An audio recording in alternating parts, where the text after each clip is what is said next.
ازيكم يا شباب، عاملين ايه؟ احنا في الفيديو اللي فات كنا خلصنا مع بعض الديزاين سيستم، وكنا عملنا اخر جزء اللي هو الايكونز. وانا كنت سبتكم تكملوها انتوا لوحدكم في الاخر، فانا جيت كملتها بره الفيديو. فاحنا دلوقتي بعد ما خلصنا الديزاين سيستم، هنيجي دلوقتي هنحتاج ان احنا نعمل حاجتين. هنعمل ال reusable variables بتاعتنا، هنعمل variables وهنعمل ال styles. فتعالوا نشوف مع بعض ازاي هنعمل ده وهنعمل ده. في الفيديو ده احنا هنركز على الفاريبلز اكتر، هنشوف ازاي نقسم الفاريبلز صح، ونقسمها بطريقة تكون سهلة بالنسبة لنا، وبان احنا كمان نخليها reusable. فهنشوف مع بعض ازاي نعمل كده. فانا هاجي هنا هخلي الكالرز مفتوحة قدامي، وهاجي هنا من التول بار اللي في الجنب وهختار variables وهدوس هنا. فهلاقي ان انا ما عنديش اي variables خالص، فهقول له create وهبدأ ان انا اعمل color. قبل ما اعمل اي حاجة انا هاجي ادوس هنا، وهنا هتشوفوا زي ما مكتوب هنا ان دي اسمها collections، يعني دي هي الجروب بتاعي. انا ممكن اعمل اكتر من واحد، بس انا عايز واحد بس دلوقتي، فانا همسح دول وكمان همسح ده. وهاجي جوه هنا collection 1، وهاجي هسميه اول واحد ده هسميه colors. وهاجي هنا هبدأ ان انا ارص كل الالوان اللي انا بستخدمها. فانا عندي مثلا عندي لون ابيض، فهو ده على الابيض انا هبدأ ان انا اسميه white. وهعمل variable تاني هسميه gray، وهديله اللون اللي هو 16 16 16. وهبدأ ان انا امشي في كل واحدة من الالوان اللي انا عملتها اشوف، بس انا مش هكرر الالوان، يعني انا هاخد اللون مرة واحدة. فده بلو 600، وهديله اللون او الكالر فاليو بتاعته، وهحط اللون الازرق في الدارك ثيم بلو 400، وهديله الكالر فاليو بتاعته. وبعدين هدخل على اللي بعده، هلاقي ان انا الجراي خلاص انا حطيتها فمش هحطها تاني، والبلو انا خلاص حطه بلو 600. هاجي ان انا احط جراي 300، وهديله الفاليو بتاعته سي. هنا دي هخليها جراي 100 عشان تكون بس مكملة مع الباقي. وهاجي كمان احط جراي 600، خليها جراي 600، وهقول 3 تسعات، وخلي دي جراي بالاي. وهاجي انزل تحت على الدارك ثيم. الوايت انا خلاص حطه بلو 400، حطه جراي 300، حطه الوايت حطه، والجراي 600 خلاص. هاجي ادخل على الكالر اللي بعده، هلاقي ان انا حاطط بلو 600 انا خلاص حاططها. هاجي احط بلو 500، وهديله الكالر فاليو بتاعه اللي هو 1A8DE3. وهاجي احط النوع التالت اللي هو بلو 700، وهديله الكالر فاليو بتاعه 0267B4. وبعدين هاجي ادخل على الدارك ثيم، لان انا خلاص بلو 400 انا حطه، هحط بلو 300، وهديله الكالر فاليو بتاعه 45ACFF. وهحط كمان، ليش انا اتلخبطت، خلي ده بلو 300 663BBFF. وكمان هحط، هلاقي ان بلو 500 خلاص محطوط.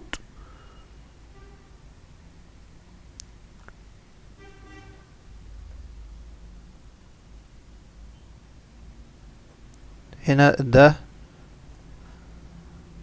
هو في حاجة غلط، ده بلو 50 مش 500.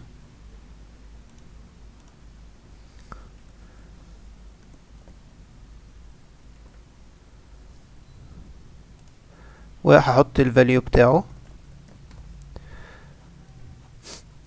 وهاجي على الجروب اللي بعده. خلاص جراي 100 انا حطه، وبلو 600 انا حطه، والابيض حطه. هنا الابيض حطه، وبلو 400 حطه، والابيض انا حطه.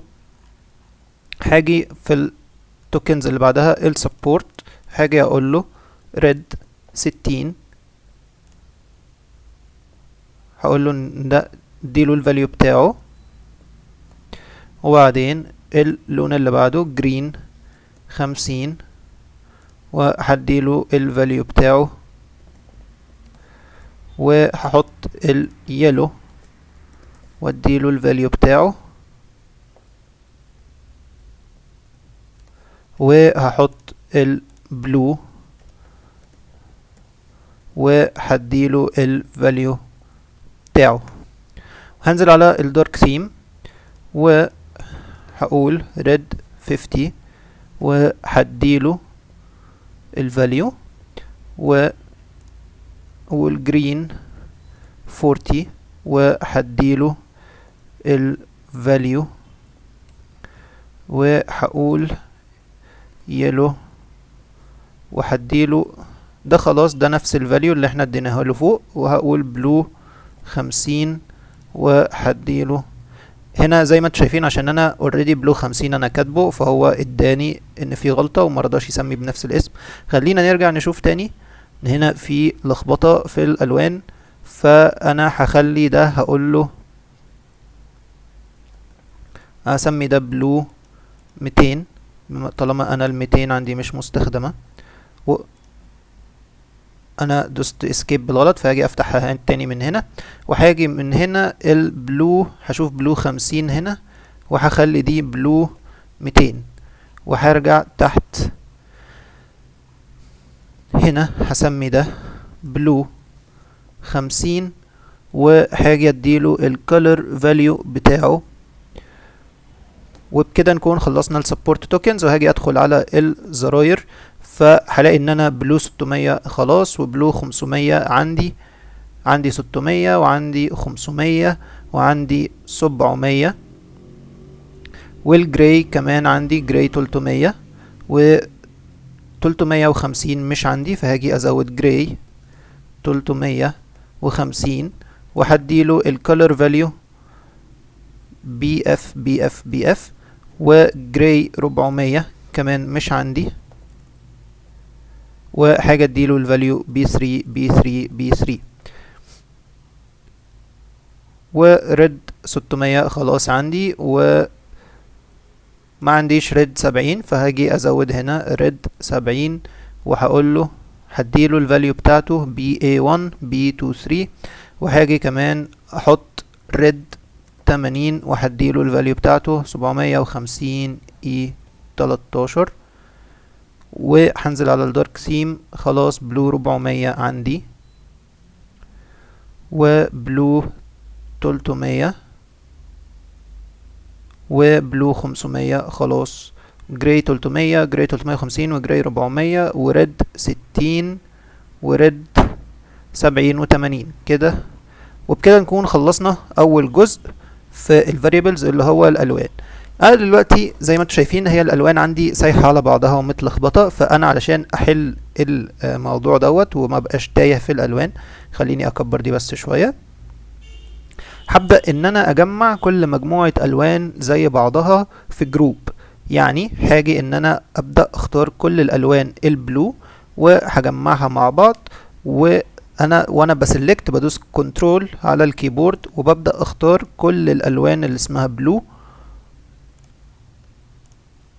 كده. انا جمعتهم كلهم، وهاجي ادوس رايت كليك وهقول نيو جروب with selection، وهاجي هنا اسمي الجروب ده بلو. وهاجي اعمل كده في كل الالوان. هلاقي عندي الجراي هختارهم كلهم، ندوس كنترول على الكيبورد وابدا ان انا اختار. وكده انا ما عنديش غير ادي 5 الوان، وهدوس رايت كليك وهقول نيو جروب with selection وهسمي دوت جراي. وهاجي هنا وهختار الالوان الحمراء وهعمل نيو جروب واسميهم ريد، وهختار الاخضر وهعمل له جروب اسميه جرين، هو انا دلوقتي ما عنديش غير الوايت لون واحد واليلو لون واحد، بس انا برضو هحطهم في جروب كل واحد لوحده علشان تبقى ايه الدنيا عندي consistent. وهحط ده كمان في جروب وهسميه وايت، وبكده انا قسمت الالوان اللي عندي، وهلاقي ان اسم كل جروب وجنبيه عدد الايتمز اللي جوه الجروب.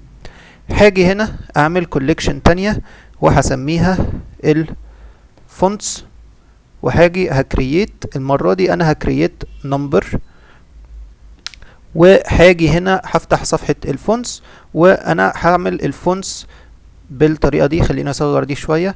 انا هاجي هنا هزود عمود تاني، مش هقدر ازود عمود لان انا في الفري بلان، بس ماشي خلينا ان احنا نمشي بالبيكسل، لان انا بمشي بالبيكسل. فهبدأ ان انا هنا هدي فونت، هسمي دوت تايتل وهديله 46 بيكسل، وهاجي ادي نمبر هسميه سبتايتل وهدي 32 بيكسل، وهاجي هنا هدي نمبر كمان وكوبي هديله 16 بيكسل. وندخل على اللي بعده، وده هيبقى اسمه راديوس. الراديوس دوت لما انا باجي اعمل زرار او صورة او ريكتانجل او اي حاجة وبدلها بوردر راديوس او بخلي الكورنر بتاعها راوندد ما يبقاش شارب، فهاجي دوت برضو هعمله نمبر، وهاجي هعمل لو انا هعمل كورنر راديوس صغير فانا هخلي دوت اس ام اختصار للسمول وهخليه 8 بكسل، وهاجي هنا هعمل ام دي اختصار لميديم. خليني ان انا دوت احط بين قوسين سمول علشان لو حد ما خدش باله. دوت زي ما انتم شايفين هنا انا عملته بالغلط لون، فهاجي ان انا همسح ده وهعمل variable تاني يكون number، وهقول له ان ده اسمه ام دي اختصار لميديم، وهديله 16، وهاجي اعمل واحد تالت وده هيبقى ال جي اختصار للارج، وهقول له ان ده 24 بكسل. هاجي اعمل كوليكشن كمان وهخلي ديت للسبيسنج، وهنيجي هنا في السبيسنج وهبدأ ان انا احط دول واحدة واحدة عندي في الفاريبلز. فهبدأ ان انا هنمشي بالبيكسل وبالاسم ده، فانا هبدأ ان انا اعمل create number وهسميه spacing dash 01 وهديله 2 بكسل،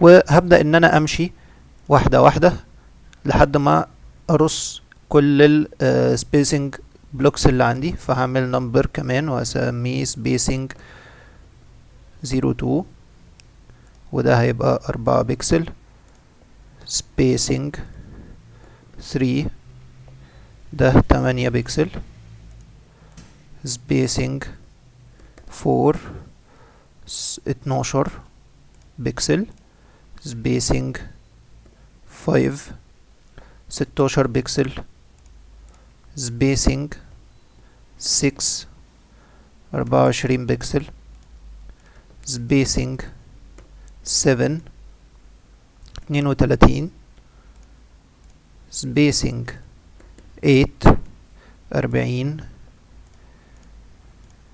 spacing 9 48،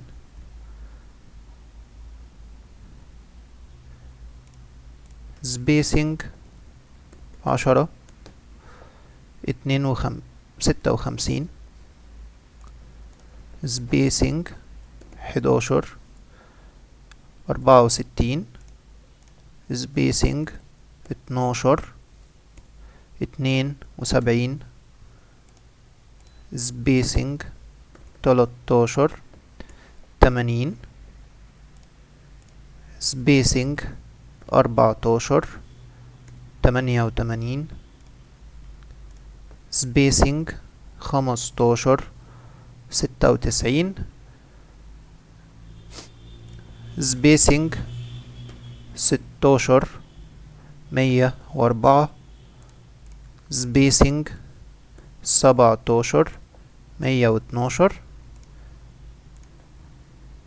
spacing 18 120 واخر واحدة spacing 19 128. كده انا خلصت كل السبيسنج بتاعتي. واخر كوليكشن عندنا هعمل واحدة هسميها الثيم. هنا انا ببدأ ان انا اقسم اللايت ثيم والدارك ثيم بتاعي. فهنا هاجي ان انا ارجع للكالرز تاني وهبدأ ان انا امشي واحدة واحدة. فهاجي هنا في الباك جراوند وهبدأ ان انا اكرييت كولر وهسميها بنفس الاسم هنا باك جراوند وهاجي اديها اللون اللي هنا. هاجي في اللايبراريز وهختار اللون الابيض اللي انا حطيته وهاجي هعمل فاريبل تاني. هدخل في البوردر توكنز وهسمي دوت بوردر انتر اكتف وهديله اللون بلو 600. هاجي هنا اسيرش بلو 600 هلاقيه انا بمجرد ان انا كتبت بي ال هو جاب لي كل الالوان البلو. هلاقي اول واحد عندي بلو 600. هدخل على التكست توكنز اللي بعده وهعمل color وهسميه تكست برايمري وهاجي هنا هديله اللون جراي 100 وهاجي على اللي بعده تكست سكندري وحاجة اختار اللون بتاعه اللي هو هيكون بلو 600. هدخل على اللون اللي بعده اللي هو تكست بليس هولدر ودوت هيكون اللون اللي هو جراي 300. خليني اخلي دي بي سمول.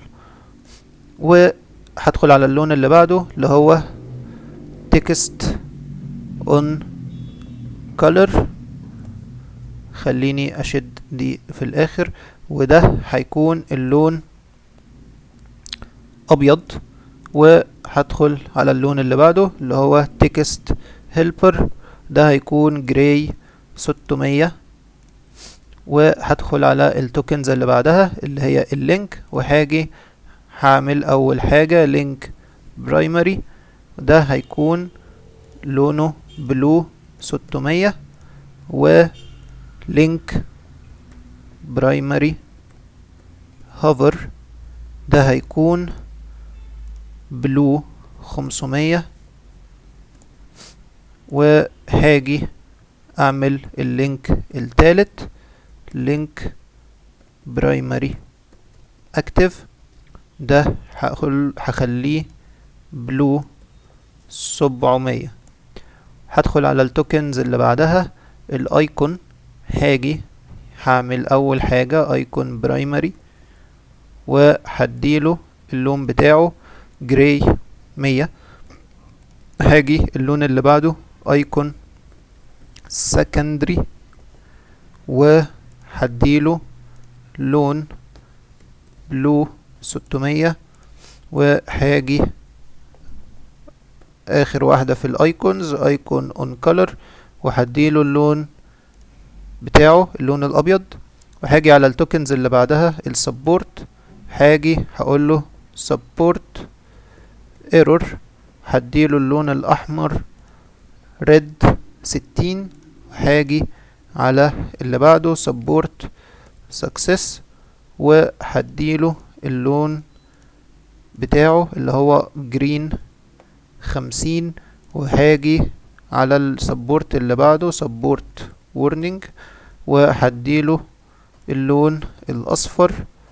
وهاجي على اخر واحدة في السبورت سبورت انفو وهديلها اللون الازرق بتاعها اللي هو بلو 70.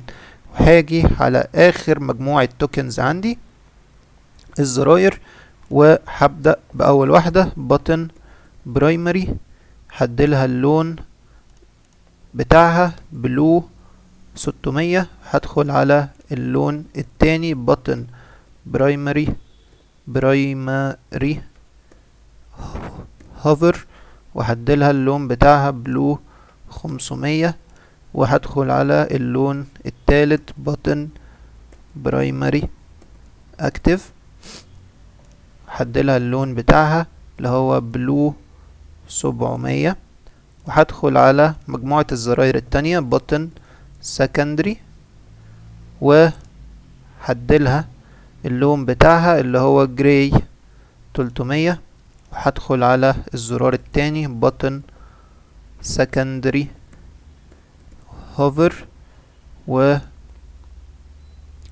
اللون بتاعه جراي 350. وهدخل على الزرار التالت في المجموعة دي button secondary active، وهديله جراي 400. وهاجي في اخر 3 زراير عندي button danger، وهديله اللون الاحمر بتاعه red 600.